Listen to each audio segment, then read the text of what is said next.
여러분 안녕하십니까, 진성호입니다.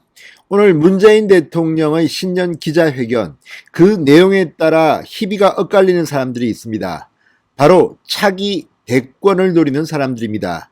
지금 여론조사만 가지고 보면 윤석열 검찰총장과 이재명 경기도지사가 1, 2위를 다투고 있습니다. 한때 압도적인 1위를 했던 이낙연 민주당 대표는 지금 3위로 한참 처져 있습니다. 그 이유 중 하나가 바로 이낙연 민주당 대표가 1월 1일 연합뉴스와의 신년 기자회견 인터뷰에서 했던 바로 그 발언, 이명박 박근혜 전직 대통령의 사면을 문재인 대통령에게 건의하겠다는 발언 때문이었습니다. 자, 이 발언은 문재인 대통령의 신년 기자회견 시청률을 높인 원인은 됐습니다.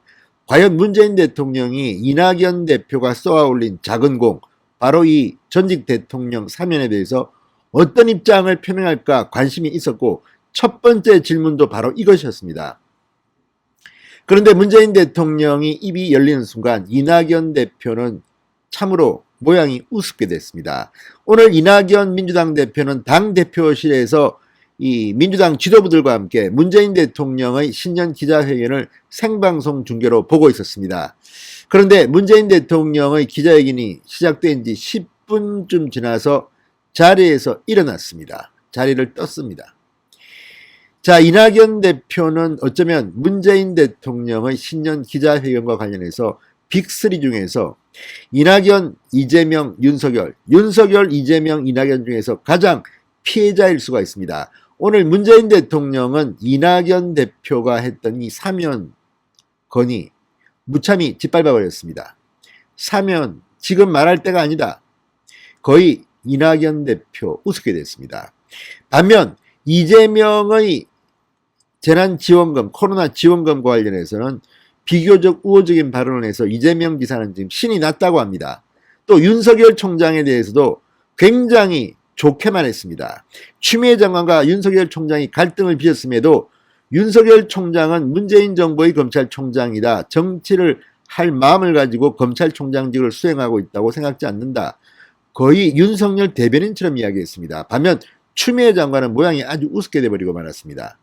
사실상 추미애 장관이 윤석열의 정치적 중립성 위반을 이유로 징계한 것에 대해서 공개적으로 비판해버린 겁니다.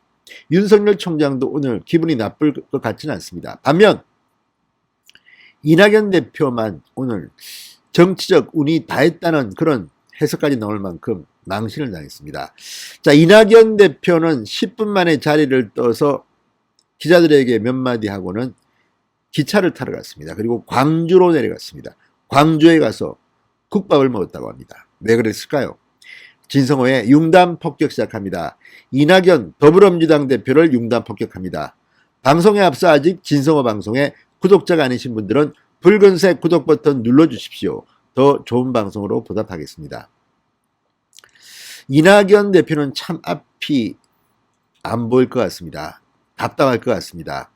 자, 이낙연 대표의 임기는 이제 얼마 남지 않았습니다. 원래 민주당 대표 2년까지 할 수 있지만 다음 대통령 선거에 출마를 하기 위해서는 이제 얼마 남지 않았습니다. 3월까지밖에는 시간이 남지 않았습니다. 그런데 이제 이낙연 대표 뭐합니까? 2달쯤 남았습니다. 임기가. 그런데 하는 게 되는 게 없습니다. 이낙연 대표가 당대표가 된 뒤 민주당은 여론조사 지지율 2등 전락으로 추락했습니다. 본인도 압도적인 여론조사 지지율 1위였던 차기 대선 후보에서 이제는 3등으로 내려앉았습니다. 그리고 남은 대표 임기 중에서 반등할 기미도 없습니다. 왜 그랬을까요? 바로 문재인 대통령과 차별화하는 데 실패했기 때문입니다. 늘 친문들에 끌려다녔다는 그런 평을 듣고 있습니다. 노라는 말을 못했습니다. 본인만의 새로운 아이디어, 창의적인 뭘 내놓지 못했다는 비판을 듣고 있습니다. 이익공유제를 내놓았지만 이 역시 당 안팎에서 논란이 되고 있습니다. 자, 문재인 대통령도 오늘 이익공유제에 대해서는 비교적 호의적으로 발언했지만 기업의 자발적 참여라는 단서를 달았습니다. 어쨌든 오늘 이낙연 대표에게는 참으로 잔인한 날이 된 것 같습니다.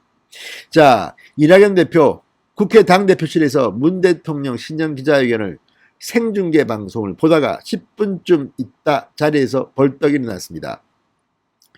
첫 질문을 받은 문재인 대통령이 지금은 사면을 생각할 때가 말할 때가 아니라고 생각한다고 입을 떼자 이 대표는 미동도 없이 TV 화면을 주시했다고 합니다. 잠시 뒤 문 대통령이 사면을 둘러싸고 또다시 극심한 국론의 분열이 있다면 그것은 통합에 도움이 되기는커녕 오히려 국민 통합을 해치는 결과가 될 것이라고 하는 대목에서 이낙연 대표는 천천히 고개를 끄덕이기도 했다고 합니다.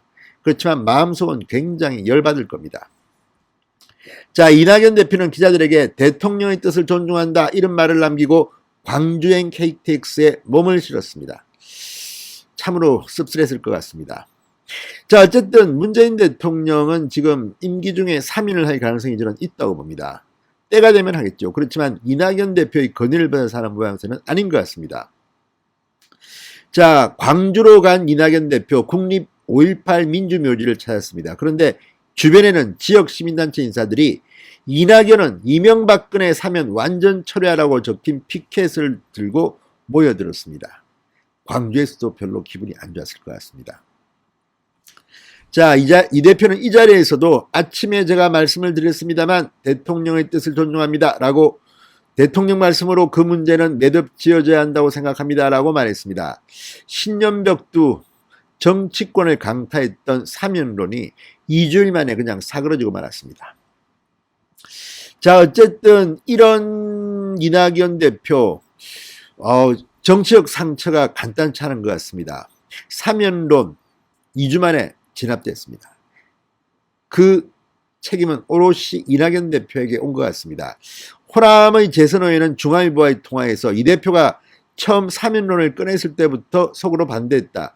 적절치 않았는데 대통령 말씀으로 그게 더 명백해졌다고 말했습니다.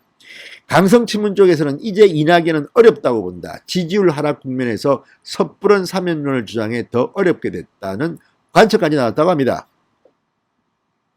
자, 어쨌든 이걸 보면 이낙연 대표 문재인 대통령과 교감이 전혀 없었을까요? 왜 이렇게 치고 나왔을까요? 양정철의 아이디어라는 보도도 나왔지만 오마이뉴스 보도지만 부인했습니다. 왜 이 대표가 섣불리 나섰을까요? 초조함의 발로했을까요? 자, 아무튼 이 사면론으로 이낙연 대표는 큰 상처를 입었습니다. 그리고 문재인 대통령의 생중계를 보다가 10분 만에 자리를 뜬 것도 문재인 대통령에 대한 불쾌감의 표시?